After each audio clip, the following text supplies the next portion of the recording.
Qu'il s'agisse de management, de stratégie ou d'innovation, le monde de l'entreprise est souvent fait d'idées reçues qui empêchent l'organisation, comme les individus, d'être performants. C'est ce que décrypte Frédéric Fréry, professeur à l'ESCP Business School, dans ce podcast « L'envers du business ». En se référant à l'histoire, la psychologie et la philosophie, il décortique les mythes et les paradoxes du monde des affaires, mais aussi ses travers et ses aberrations, avec une pointe d'impertinence. L'envers du business, un podcast de Harvard Business Review France. Pourquoi vouloir réduire les coûts est inutile et même nuisible. La stratégie de nombreux dirigeants consiste à réduire les coûts de leur entreprise, avec pour objectif de dégager plus de rentabilité, en tout cas une rentabilité supérieure à celle de leurs concurrents. Alors dans le contexte de contraction économique qu'on connaît actuellement, on peut observer que cette tendance est justement à l'œuvre dans beaucoup d'entreprises. Et pourtant, d'un point de vue stratégique, réduire les coûts est très risqué, c'est à la fois inutile et potentiellement nuisible. Frédéric Fréry, vous êtes professeur à l'ESCP Business School. Pourquoi ? Alors, faut beaucoup insister sur cette question-là, parce que je crois qu'il y a eu un vrai lavage de cerveau généralisé, et la baisse des coûts est devenue une espèce de méthode classique que beaucoup d'entreprises utilisent, que beaucoup de consultants préconisent pour assurer la rentabilité. On parle même de stratégie de coûts, comme si c'était une stratégie de réduire les coûts. Et donc, oui, on parlait des cost killers. Tout à fait, qui sont parfois présentés comme des gens qui ont des résultats formidables et qui servent de modèle. Alors, il faut vraiment insister là-dessus, et j'insiste vraiment, la baisse des coûts d'un point de vue purement stratégique, c'est pas une stratégie, la baisse des coûts. C'est, vous l'avez très justement dit, petit a, c'est à peu près inutile, et petit b, c'est nuisible. Alors, pourquoi c'est inutile ? Alors, pourquoi c'est inutile ? Imaginez que vous avez, vous prenez deux doigts, un doigt qui est votre prix, et le doigt en dessous qui va être votre coût. Et entre les deux, vous avez votre marge, entre votre pouce et votre index.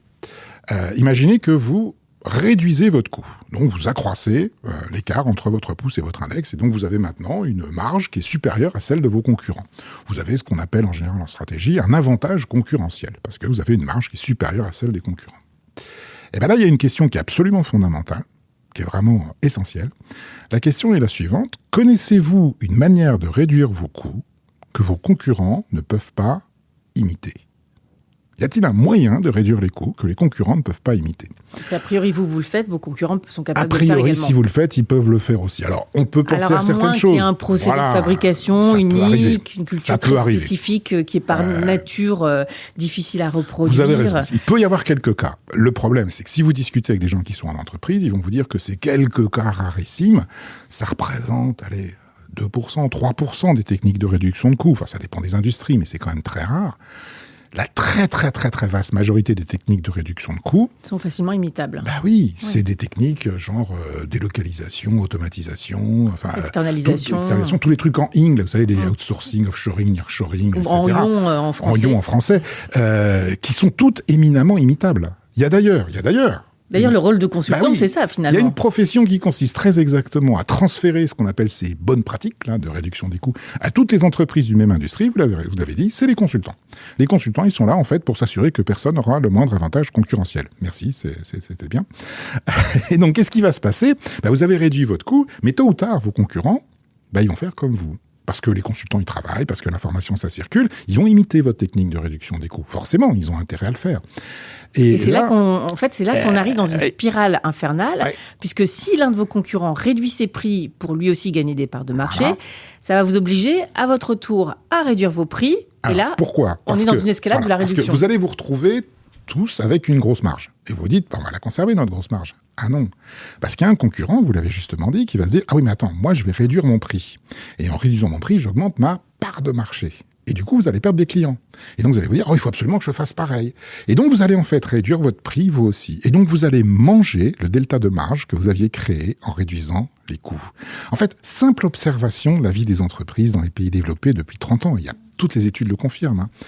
Ça fait 30 ans qu'on en fait des réductions de coûts. On en a renvoyé des gens, on en a délocalisé, on en a automatisé, Comment a évolué la rentabilité moyenne des entreprises ? Elle a légèrement baissé. Mais elle n'a pas augmenté. C'est-à-dire que la réduction des coûts, ça entraîne une réduction des prix, et donc en fait, une érosion tendancielle des marges. Oui, il n'y a pas de hausse de profit. Non, ça ne permet pas d'avoir des entreprises plus rentables. Ça ne permet pas d'avoir des entreprises durablement plus rentables parce que c'est imitable. Et ça fait un phénomène qui est absolument affreux, qu'on appelle la course vers l'abîme. C'est-à-dire qu'on est toujours le moins cher. Et ça entame évidemment la prospérité collective de faire une chose pareille. Oui, parce qu'en fait, l'objectif de toute stratégie, normalement, est de créer plutôt de la richesse. Et cette baisse des coûts, c'est vous qui le dites, est un cul-de-sac stratégique. Oui, alors ça, c'était pour expliquer que c'était inutile. Mais il y avait la deuxième partie. Il y avait ces nuisibles aussi. Oui, c'est effectivement nuisible. Parce qu'il y a un effet pervers qui est bien plus dommageable. Lequel ? Collectivement. C'est-à-dire qu'à force de réduire les coûts, les prix. Donc il y a une baisse des profits, on l'a compris. Les profits, on descend. Au bout d'un moment, il n'y a plus qu'un seul coût. Il n'y a plus qu'un seul coût qui reste. Tout le reste a été optimisé, le seul coût qui reste, c'est le coût salarial. Et donc, on va commencer à baisser le coût salarial significativement. Et le problème, c'est que si toutes les entreprises baissent le coût salarial, vous vous retrouvez avec une population dont le pouvoir d'achat diminue. Et ça, c'est embêtant, ils ne peuvent plus acheter ce qu'on fabrique. Ah bah oui, donc il faut baisser les prix. Ah oui, on va baisser les prix, mais on veut conserver notre profit. Ah donc on va baisser les coûts. Mais comment on va faire pour baisser les coûts ? Ah bah on va payer le personnel un peu moins. Voilà, il est là, le cercle vicieux de la course vers l'abîme. C'est qu'on se retrouve avec une destruction de la prospérité collective, avec de moins en moins de richesses qui sont partagées pour acheter des choses de moins en moins chères. Et ça, c'est absolument dramatique. Et donc c'est une course déflationniste, finalement. Ah dans tous les sens. Et ce qu'il y a au bout, c'est d'avoir plus que des monopoles d'entreprises low cost qui paieront extrêmement mal pour qu'on puisse acheter des choses extrêmement médiocres. On peut quand même espérer un petit peu mieux pour notre avenir et notamment de celui de nos descendants. C'est aussi parce qu'on oublie que le fondement même de la stratégie ne consiste pas à baisser les coûts, mais justement à créer de la valeur. Oui, parce que, attention, heureusement, un autre monde est possible. On n'est pas tous condamnés à cet effondrement. Non, ce qu'il faut, c'est, au lieu de mettre beaucoup d'efforts sur la réduction des coûts, se demander quels sont les éléments qu'on pourrait avoir dans notre offre que nos clients valorisent et pour lesquels ils sont prêts à payer plus cher. Et si nos clients sont prêts à payer plus cher, cette fois-ci, on tire le système vers le haut. On n'est pas obligé de réduire le coût salarial parce que les clients payent plus cher. Et si toutes les entreprises font ça, on se retrouve avec une population dont le pouvoir d'achat ne diminue pas, mais au contraire. Regardez par exemple ce que fait la Suisse. La Suisse est exactement dans cette logique-là. La quasi-totalité des entreprises suisses créent de la valeur, tirent le système vers le haut et se retrouvent avec une population qui est prospère, riche et qui a les moyens d'acheter ce qui est fabriqué par des entreprises prospères et riches. L'inverse, c'est horrible. C'est une population qui est pauvre et qui n'a plus les moyens de s'acheter ce que produisent des entreprises qui gagnent quasiment rien. Mais du coup, est-ce que ça ne procure pas une uniformité du marché avec que des entreprises premium ? Alors, vous avez parfaitement le droit de dire ça. On peut considérer que la création de valeur est imitable, mais très sincèrement, est-ce qu'on n'a pas intérêt collectivement à tirer le système vers le haut plutôt que de le tirer vers le bas ?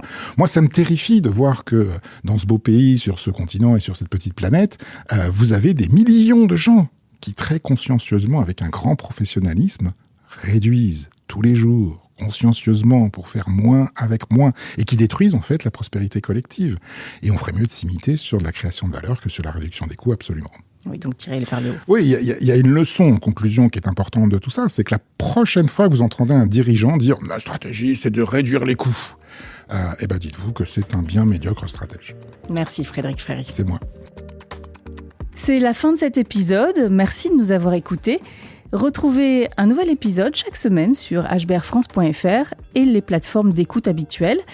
Et si ce contenu vous a plu, plongez-vous dans le livre de Frédéric Fréry, 100 idées impertinentes pour mieux manager.